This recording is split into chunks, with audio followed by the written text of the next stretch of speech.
दोस्तों हम आए सिटी इंटरनेशनल स्कूल में वशोरा में, जहाँ पे अचानक से प्रिंसिपल का कहना है कि 2 महीने में स्कूल बंद होने वाला है। हमारे पीछे साथ में सब पेरेंट्स लोग भी है। क्या कहना है, देखिए क्या हो गया है।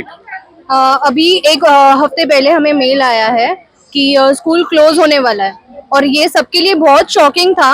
मेरी बहन तो यहाँ पे पढ़ रही है, अभी 5th स्टैंडर्ड में। हमने उसका एडमिशन आरटीए के थ्रू किया था। आरटीओ के थ्रू क्यों करते हैं हम पेरेंट्स? क्या, क्योंकि हम वो फीस अफोर्ड नहीं कर पाते इतने हाई स्कूल के, तो इसलिए हमने उसका एडमिशन आरटीई के थ्रू किया था। और अभी इनका मेल आता है कि स्कूल क्लोज होने वाला है। आरटीई का एडमिशन क्लोज हो चुका है। अभी मैं मेरी सिस्टर को अभी कौन से स्कूल में डालूं? आरटीई का तो एडमिशन क्लोज हो चुका है। अभी हम वो फीस कैसे अफोर्ड कर पाएंगे? ऐसे स्कूल की फीस कुछ नॉर्मल नहीं रहते, 2 लाख के ऊपर रहते। हम कैसे अफोर्ड कर पाएंगे वो फीस? अभी आपने प्रिंसिपल से बात की सब लोगों ने, तो प्रिंसिपल का क्या कहना था? प्रिंसिपल का कहना है मामला ये है कि इन्होंने 1 हफ्ता पहले एक मेल दिया सब पेरेंट्स लोगों की, हम स्कूल बंद कर रहे हैं। क्या वजह क्या बन हाँ, तो हमने उनको पूछा, कल हम यहाँ पर सब पेरेंट्स जमा हुए थे, इन्होंने हमको बुलाया नहीं, हम लोग खुद जमा हुए ग्रुप में, और हमने आके मैनेजमेंट से पूछा कि क्या वजह है बंद करने की। तो उन्होंने कहा कि कोई मंसूर चूनावाला करके कोई लैंडलॉर्ड है, उन्होंने रेंट बढ़ा दिया है। भाई अगर रेंट बढ़ा दिया ये आपका इश्यू है, हमारा इश्यू नहीं है।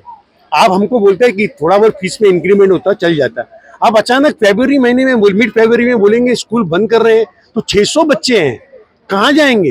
कौन सी स्कूल पे एडमिशन लेगी? 25 बच्चों के एडमिशन कराने आज की तारीख में, और स्कूल ज्यादा करके एडमिशन बंद हो गए हैं। तो हमने आके मैनेजमेंट से बोला कि हम लैंडलॉर्ड को मिलना चाहते हैं, हम उनको रिक्वेस्ट करेंगे।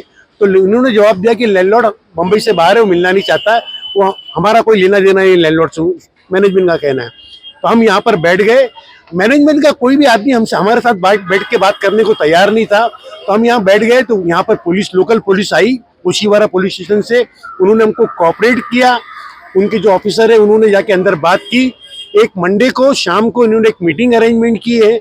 यहाँ पेरेंट्स से पीटीए मेंबर 10 और 10 पेरेंट्स के 20 लोग यहाँ से हम डेलीगेशन के रूप में, मैनेजमेंट के 4-5 लोग रहेंगे, हम बैठ के, और पुलिस भी रहेगी, हम कोई सॉल्यूशन निकालेंगे। अगर हमारा ये सॉल्यूशन नहीं हुआ और हमारा 1 साल, हमारा सिर्फ एक ही डिमांड है कि हमको 1 साल बढ़ा के दिया जाए, ताकि अगले साल हम अपने बच्चों का बंदोबस्त कर सकें। 1 साल का हमको स्टे मिलना चाहिए। इसके लिए हमको हाई कोर्ट जाना पड़े, या एजुकेशन डिपार्टमेंट या सरकार को दुहार लगाना पड़े। हम ये मुद्दे को, हम 600 बच्चे लेके कहाँ जाएंगे? हमारी रिक्वेस्ट है हमको 1 साल का टाइम दिया जाए। आप भी यहाँ पे थे तो क्या बोला गया? अभी एक्चुअली हम जो मैनेजमेंट के जो मेंबर से बात कर रहे हैं उनको तो हम जानते नहीं। अभी मेरी बच्ची जैसे 3rd में है, जूनियर से मैं यहाँ पे आती हूँ, मैं हर लोगों को जानती हूँ। तो मेरा बोलने का मतलब है, जिनको हम जानते हैं जैसे प्रिंसिपल्स है या जो कोऑर्डिनेटर टीचर्स है, उनको सामने आके हमसे बात करनी चाहिए ना। वो एक बंदा जो मैनेजर बोल के आ रहा है अंदर से, उसको हम कोई नहीं जानते, मैं तो नहीं जानती उसको। तो जब मैंने, and he is very rude, उसको इतनी भी तमीज नहीं कि लेडीज से कैसे बात करनी है। हमने सिर्फ उसको इतना बोला अभी कि आप हमको रिटर्न मेल दे दो, जैसे आपने मेल दिया कि सो एंड सो तुम्हारा स्कूल बंद हो रहा है, तो आप मेल डालो हमको कि हम जब तक की मीटिंग्स होती नहीं है हम कोई एलसी नहीं डिक्लेयर, इशू नहीं करेंगे। तो उसके लिए वो रेडी नहीं है। हमने बोला आप मेल डालो, हम यहाँ से निकल के जाएंगे, but he is not ready for that. And he was like कि जो भी एक्सपेंसेस है वो भरेंगे। मतलब क्या है आपका? क्या आप पैसे के लिए सब कर रहे हैं ना? दादागिरी नहीं, ये इनका मैनिपुलेशन है। मैनिपुलेशन बस मुझे इतना ही समझ में आया अभी तक जितनी भी कन्वर्जेशन हुई है कल से लेके अभी तक। इनका पूरा मेंटली ये लोग प्रिपेयर्ड है कि हमको स्कूल बंद करना है, चाहे उसकी वजह से मतलब बच्चों कहीं भी जाए या उनका फ्यूचर खराब हो। आरटी के बच्चे कहाँ जाएंगे, या जो फीस दे के भी पे करे, आप पूरा इंक्वायरी करिए कि कहाँ पे आईसीएसई की फीस इतनी है। अगर ये लोग इतने मैनेज करा के देंगे। कल से लेके आज तक मैं 15 स्कूल गई।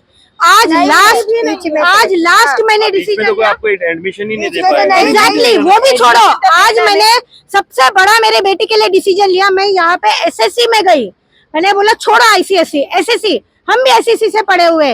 वहां तक उन्होंने जब सीआईएस का नाम सुना तो बोले पहले फीस के अलावा 15,000 रुपए रखो तब एडमिशन देंगे।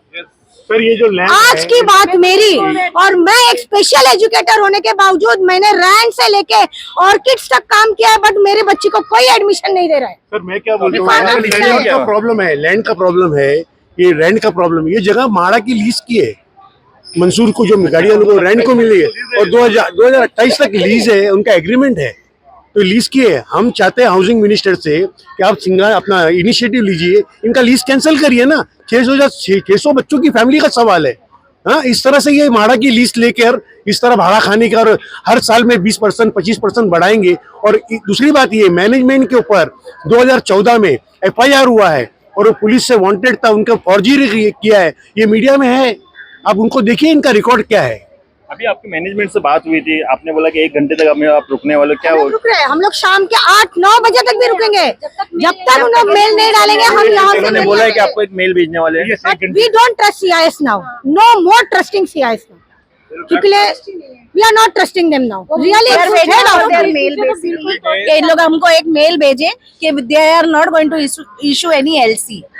अगर वो मेल आता है तो हम पेरेंट्स बैठेंगे, नहीं तो हम इधर बैठेंगे। हमारे बच्चों के साथ वाले कितने पेरेंट्स निकल के गए। गली न्यूज से बात करने के लिए बहुत बहुत शुक्रिया। समीर शेख, गली न्यूज।